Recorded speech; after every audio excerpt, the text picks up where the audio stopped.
के बारे में क्या कुछ कहना चाहेंगे? देखिए, दिल्ली की जनता बहुत नाउम्मीद हो चुकी है आम आदमी पार्टी और भारतीय जनता पार्टी के इस 12 साल के राज से।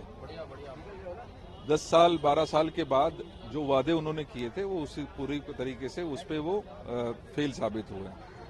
आज जरूरत थी क्योंकि 2025 का चुनाव आ रहा है और कांग्रेस हमेशा से ये सोचती है कि दिल्ली की जनता जो जिसको चुनती है, दिल्ली की जो कुर्सी है वो दिल्ली की जनता की कुर्सी है। दिल्ली की जनता फैसला करे कि वो किस व्यक्ति को चुनना चाहती है, किस तरीके से अपने प्रदेश को चलाना चाहती है, क्या क्या उम्मीदें दिल्ली की जनता को जो सरकार आने वाली होगी उससे रहेंगी। लिहाजा कांग्रेस ने ये फैसला किया कि हम एक बड़ा आउटरीच प्रोग्राम शुरू करेंगे और उसी के तहत आज यहाँ पालिका बाजार पर हमने अपने मैनिफेस्टो के प्रोसेस को लॉन्च करने का काम किया।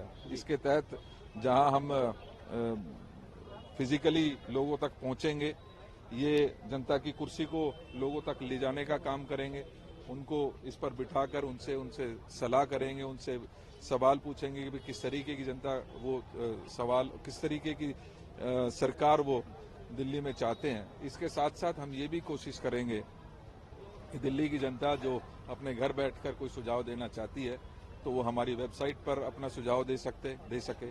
और इसी प्रकार से आज हमने एक व्हाट्सएप नंबर भी जिसके जो कॉल से भी कनेक्टेड है वो भी लॉन्च किया है। इसका नंबर 8860812345 है। उसके द्वारा भी लोग अपने सुझाव दिल्ली कांग्रेस तक पहुंचाने का काम कर सकते हैं। 23 तारीख से कांग्रेस की यात्रा होगी, क्या रूपरेखा होगा उस यात्रा का? क्या राहुल गांधी? देखिए, इसके लिए हम अलग से चर्चा करेंगे। आज हमारा मैनिफेस्टो के जो सब कमेटीज हैं उनको लॉन्च करने का कार्यक्रम था और मुझे खुशी है कि जहां सभी कांग्रेस साथियों ने यहां पर पार्टिसिपेट किया, उसके साथ साथ आम जनता जो अवाम यहां पर कोई दूसरी जगह से आई थी, कोई घूमने आए थे, उन्होंने भी इसमें अपना सहयोग दिया है। फिर से मैं यात्रा पे ही क्वेश्चन करूंगा, जैसे हरियाणा में भी दोबारा से बैठेंगे। दिल्ली की राजनीतिक परिदृश्य पे क्या कहेंगे? कुछ भी डेवलपमेंट का काम होता है जाता है? देखिए, ये दिल्ली की जनता पक चुकी है ये आरोप और प्रत्यारोप सुनकर। दिल्ली की जनता ने एक मजबूत सरकार आम आदमी पार्टी को दी थी कि वो दिल्ली की जनता की समस्याओं का समाधान करेगी। पहली बार 67 सीट आउट ऑफ 70 दी, दूसरी बार 62 सीट्स देकर एक मजबूत सरकार देने का काम किया। दिल्ली की जनता ने ये सुनने के लिए इतना बड़ा बहुमत नहीं दिया था कि अगर कोई मेरी विफलता है तो उसके लिए जिम्मेदार एलजी हैं, उसके लिए जिम्मेदार पड़ोसी राज्य है या केंद्र सरकार है। मैं मानता हूं कि दिल्ली में एक मजबूत सरकार होनी चाहिए जिसको सरकार चलानी आती हो।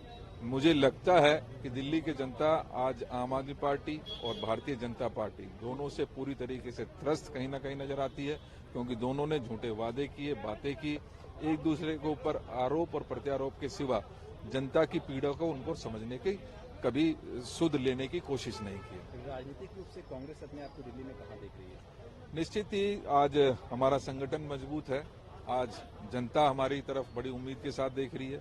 आज जनता याद कर रही है कि 15 साल का जो आदरणीय शीला दीक्षित जी का राज था उसमें दिल्ली को बढ़ते हुए लोगों ने देखा है, डेवलप होते हुए देखा है और एक बहुत ही मैं समझता हूं कि एक ऐसी सरकार माननीय शीला दीक्षित जी चलाती जिसमें सभी को बराबरी का हिस्सा मिलता था, चाहे वो गरीब व्यक्ति है, चाहे वो बुजुर्ग है, चाहे महिला है या युवा है, उन सबका ध्यान माननीय शीला जी के सरकार के समय किया जाता था।